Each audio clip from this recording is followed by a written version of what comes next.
In today's video, we'll take a look at a fully funded scholarship that covers full tuition fees, living allowance of 531 New Zealand dollars per week, and establishment allowance of 3,000 New Zealand dollars. This will help with setup costs in New Zealand, for example, accommodation expenses, textbook, or other study materials, medical insurance when you are in New Zealand, tutoring costs up to the value of 1,000 New Zealand dollars to assist with the cost of additional tutoring when you are studying if needed. Travel to and from your home country. Travel insurance. Travel home during your scholarship. Reintegration allowance of 1,000 New Zealand dollars. Help with research and thesis costs for many postgraduate students.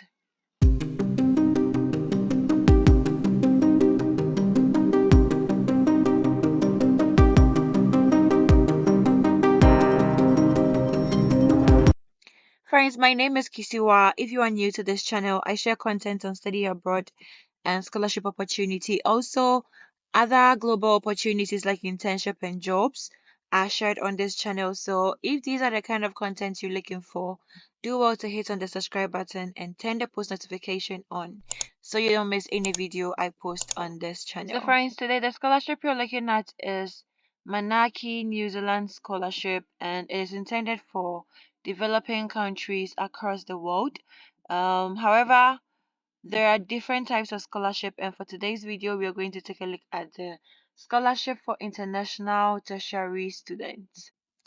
For this scholarship program, let's take a look at the countries eligible, eligibility criteria, study subjects, research available courses, and how to apply for the scholarship. So first of all, let's take a look at the countries that are eligible to apply for this scholarship.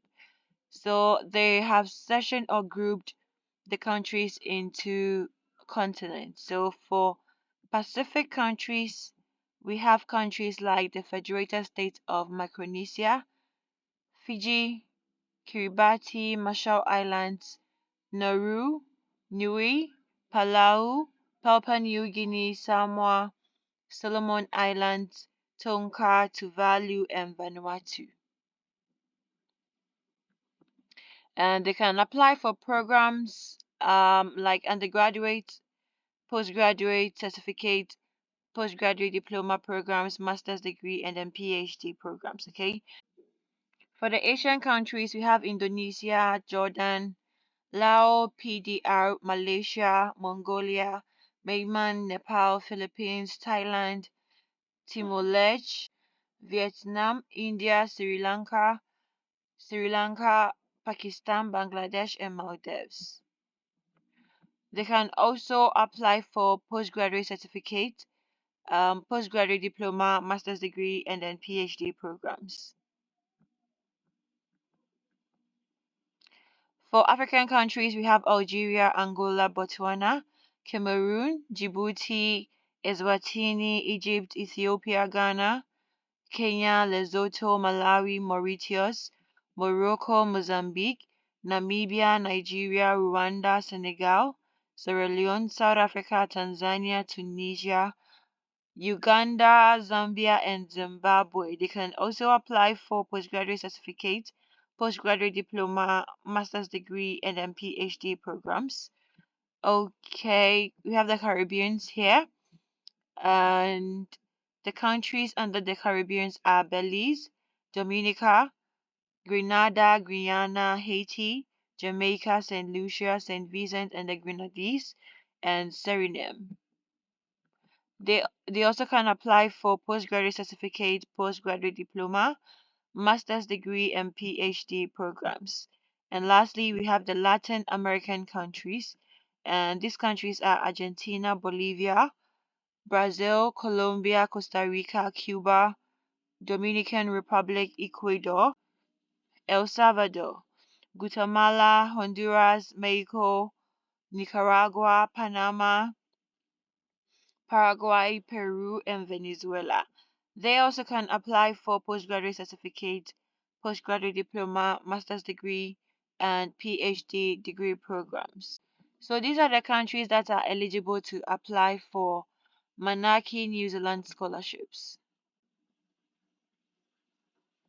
Moving on, let's look at the eligibility criteria for the scholarship program. Now, first of all, there is an age requirement here. So you should be 18 years of age as at the time your academic program begins. Okay, so you can apply for the program if you are 17 years, but you make sure to be 18 years once the program you apply for has begun. And there is no age limit. However, priority will be given to students who are lesser or not up to 40 years of age. And for work experience, they require 1 year full-time work experience or 2 years part-time work experience. In the selection process, preference is given to applicants who demonstrate how their proposed course of study aligns to their current work experience. Okay, so they prefer applicants who continue working in their current job sector after they finish their scholarship program. Now, there are two types of people that if they don't have work experience, they will still be considered. Okay, so they have the applicants who are in their final year of secondary school or applicants who are in their first year of tertiary studies that are started in the academic year immediately after completing secondary school. And lastly, they have applicants who are in paid or unpaid voluntary employment. So yes, that is it um for the work experience requirement. Moving on, the next requirement is scholar must contribute to their country's development. So you make sure that the program you're applying for, which we'll take a look at, should contribute to your country's development. And so that is one of the requirements. The residency requirement, applicants must reside in their home country for 2 years prior to applying. However, applicants working for their home country on a diplomatic assignment and dependents of these diplomats traveling with their parents are exempted from this requirement. The next is academic and English requirements for the scholars. Now, for the academic requirements, one thing that makes the scholarship interesting that you are only applying for the scholarship without applying for the institution itself, okay, or applying to the institution.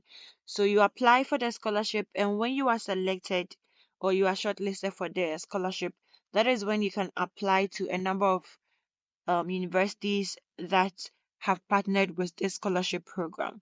So the academic requirement depends on the institution that you are applying to. So you first of all check the requirement of that institution before you apply to them just to meet the minimum requirement for the academic level. For the English level, most of the universities require English tests by foreign applicants.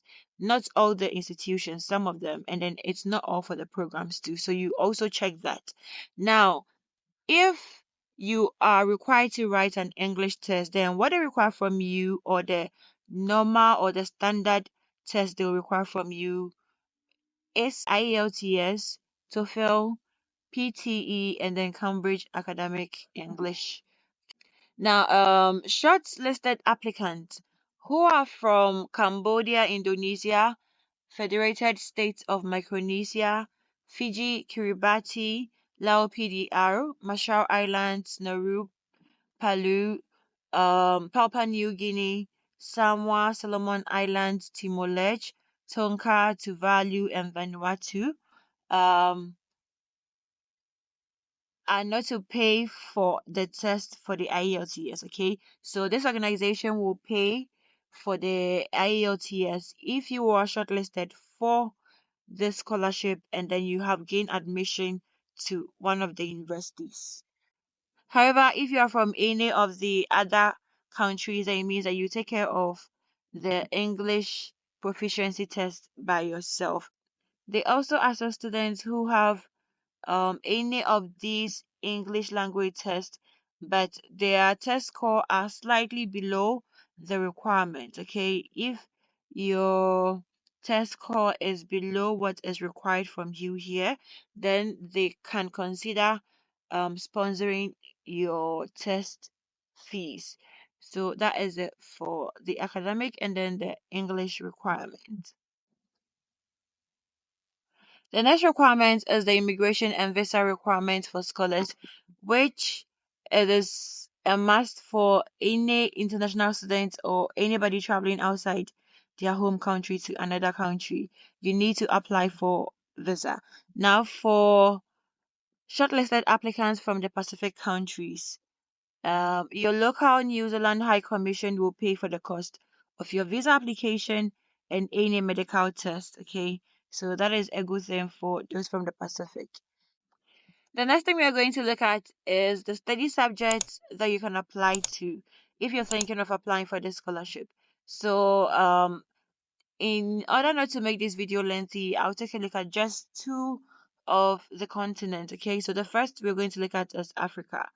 And for the African countries, the subject area that qualify you to be part of the scholarship program is food security and agriculture, climate change and the environment, renewable energy, governance, and yeah, that is it. Now they have the courses of these areas beneath them. So if you fall within any of this, you can submit your application. And for the Asian, they have grouped the subjects by the country. So if you're from Cambodia, there are a number of programs that you can apply to. If you're from Jordan, there are a number of programs you can apply to. Okay, so you also take good look at that, and then you'll be able to know if you fall within any of these categories, and then you submit your application as well. Next, let's look at the institutions or the universities that you can apply to or that has partnered with Manaki New Zealand Scholarship. Okay, so we have Auckland University of Technology, Lincoln University, Massey University, University of Auckland, University of Canterbury, University of Otago, University of Waikato, Victoria University of Wellington, and they also have Southern Institute of Technology, Unitech Institute of Technology, Wintech Witako Institute of Technology. And for applicants from the Pacific, you can apply to these two Pacific universities, which will also qualify you for the fully funded scholarship. Okay, so the universities are University of South Pacific and then Fiji National University. The last thing we're taking a look at in today's video is how you can apply for the scholarship. Now, the application portal was opened on the 1st of February, but as at that time, I hadn't fully resumed, okay? So I wasn't able to share, and once I came across it, I had to share. Now, you have a couple of days to submit your application. So if you're from the Pacific and you're applying to study in New Zealand, there is a link here that you should use. If you're applying to study in a Pacific university, there is also another link here. So kindly take note of that. Now, if you're from Asia, there is a link you can use in applying from Africa. There is also a link in applying for the Caribbean and then the Latin America. Same applies. There is a link you can use to apply. Now, if you want to know how scholars are selected and some of the mistakes you shouldn't make while submitting your application, then I'll leave a link of this site in my description. Kindly click and then go through, read everything you need to know. There are lots of information on the website. Okay, you read through and then you start with your application process. As I said earlier, all you need to do is just apply for the scholarship.